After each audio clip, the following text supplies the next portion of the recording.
Hey guys, today we're going to be doing a rifle scope mounting video. I'm going to be mounting this Vortex Crossfire 2 on my Mossberg Patriot.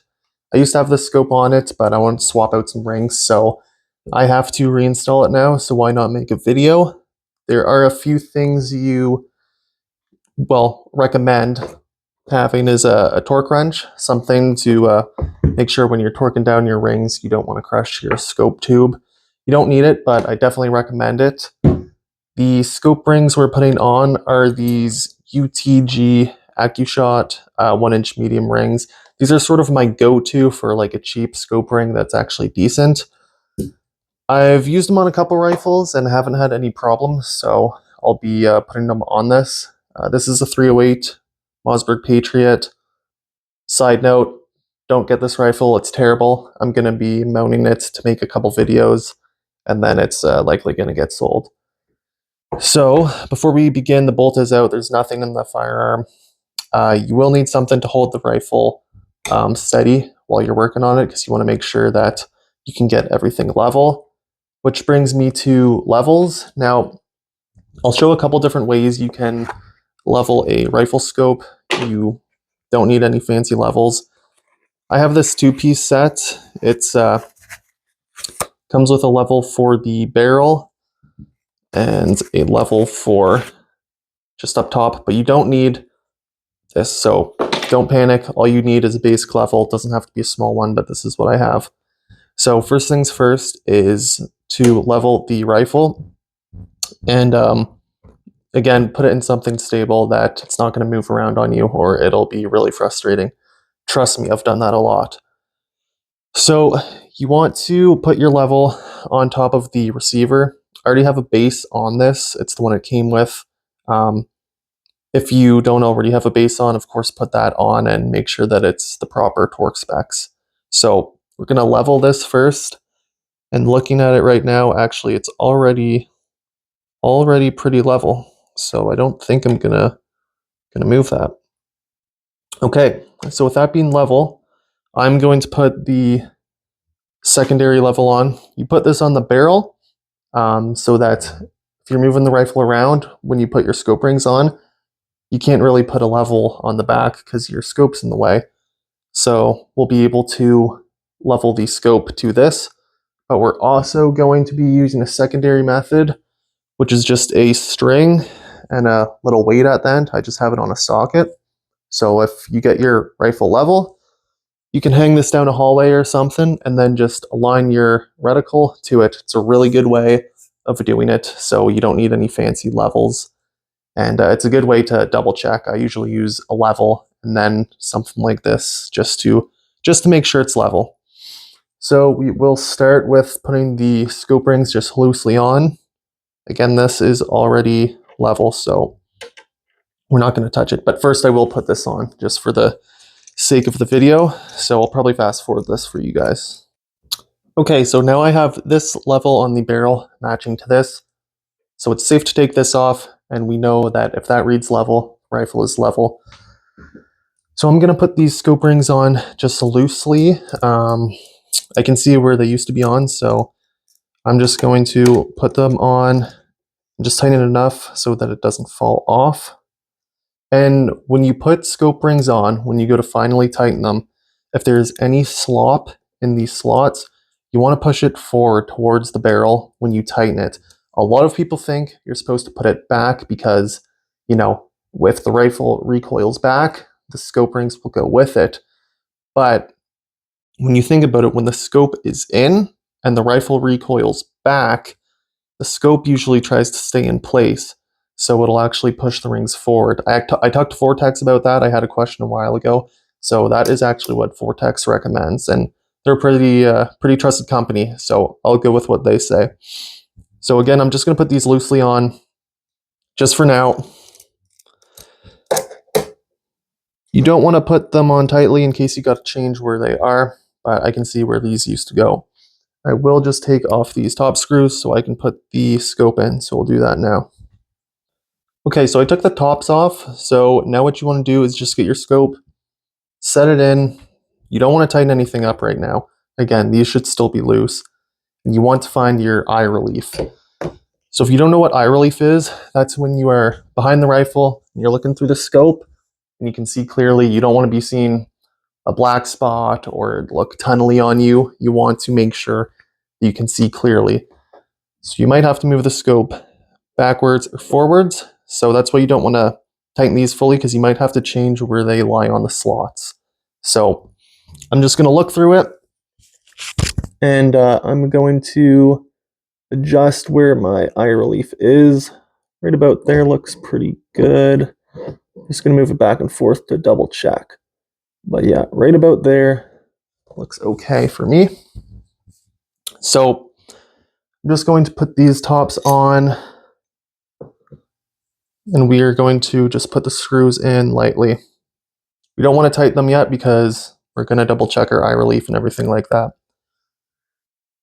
One thing to know when you do tighten these screws down is most scope rings call for about 15 to 18 inch-pounds per screw.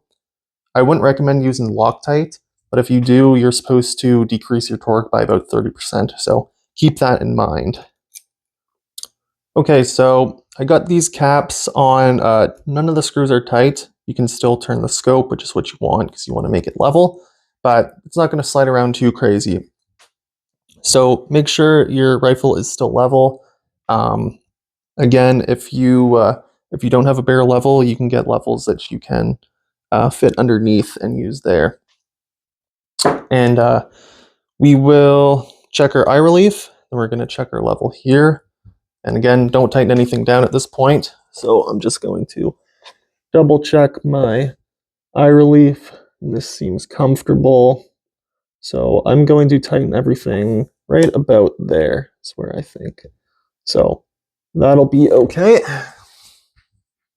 Put the level on top of the scope turret. It should be pretty level. I know some people say, well, you can't really trust the turret, but it's good enough. It's good enough for me. This isn't a precision build. Like I said, this rifle is going to get sold anyway. So we're going to match this level to the level of our barrel, because again, we know the level on our barrel is the same as the level of the rifle. So that looks pretty good. Just going to double check everything here. Okay. And one thing, when you're tightening these down, you want to make sure you have an even gap on these sides of your rings if you do end up with one. I know sometimes it can be really tight. And do it in a crisscross pattern. If you don't, sometimes if you tighten with just one side at once, it'll turn the scope, and then you're just going to be fighting with it to get level. So I'm going to just tighten these up a little bit, not torque them, but just enough to keep the scope in place and level. So what you can do, which I would recommend doing, I won't show it on video, but it's easy to explain, is again, get like a string and a weight, go tie this on something, like on a doorknob or something like that. And so then if you know your rifle's level, when you're looking through that scope, you can turn it and adjust it so that your crosshairs go exactly vertical with this. So that is my secondary method that I always do to test after, as long as these levels match. So you don't need anything fancy. That's super easy to do. So this looks level. I have it snug enough just to where the scope's not going to move around. All the gaps are looking even, and our eye relief should be good. I'm just going to double check that here. Yes, looks like we are in the clear. So I am going to tighten this down. Tighten your base down as well. Different scope rings might have different torque values. The ones on this are listed on this, 35 inch-pounds for the side turrets, and then 15 to 18 on the top, which is pretty common for most scope rings. So we're going to do that next, torque it all down, and make sure it's good. I would recommend, again, using one of these to where you can actually properly torque it rather than just guessing with like a screwdriver. Could definitely potentially save your scope. You do not want to crush it. Okay, so just double check everything over before you torque it. Everything looks good, level's good, these are snug enough. So now we are ready to fully torque it down. Yeah, that looks good. I have this set to about 17 inch-pounds. Just go in a crisscross pattern until you finally meet your torque value.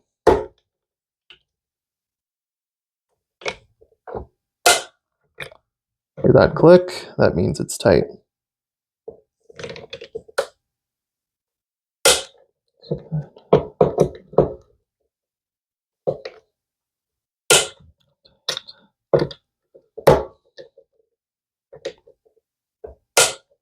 Okay, that one is good.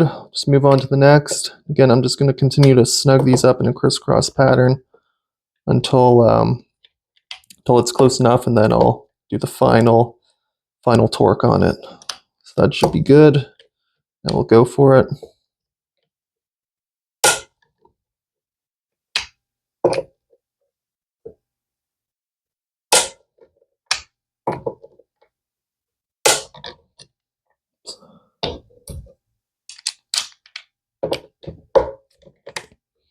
Okay, now I usually go back, just double check everything, make sure it clicks. So it's good. Good. Good. Good. And so on.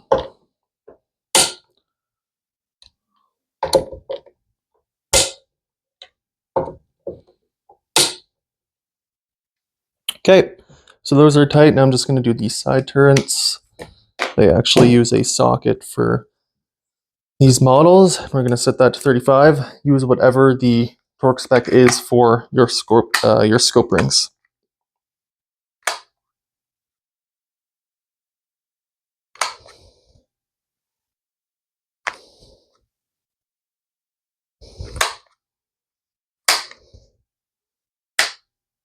Okay, so we are at 35. And again, push them forward when you tighten them. I snug them up with me pushing them forward, so they should be okay. There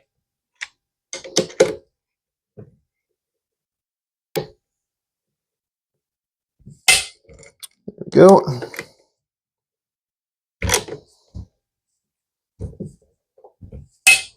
All right, so all of the scope rings are torqued down. Definitely check your eye relief one more time. You don't want to put it in your safe and go to the range and realize it is not how you like it. So we will check the level too. So that looks level. That looks level. And again, secondary method, I always use a string, hang it up, and align your crosshairs before you tighten it. Again, on this rifle, I'm not too picky because it's going to get sold, so I'll trust going with just the levels. The eye relief should be where I want it. Yep, that is good. All right, so that pretty much concludes the video. If you do it a different way, let me know in the comments. And I'd appreciate it if you gave a subscribe. I will be doing some videos on this Mossberg Patriot and 308. Again, I wouldn't recommend it. It's had accuracy issues from the start. I should have done more research before I bought it because that seems to be a common problem in these Patriots, particularly the 308 models. So that concludes the video. You don't need anything super fancy. You don't need to take it to a gunsmith. You can for sure do it at home. Again, the most important thing is keeping the rifle stable, making sure the scope is level to the rifle, follow the correct torque value, and yeah, just make sure everything before you tighten it is how you want it. And that is about it. So if you're interested in seeing any videos on this rifle, continue subscribing. And again, thanks for watching.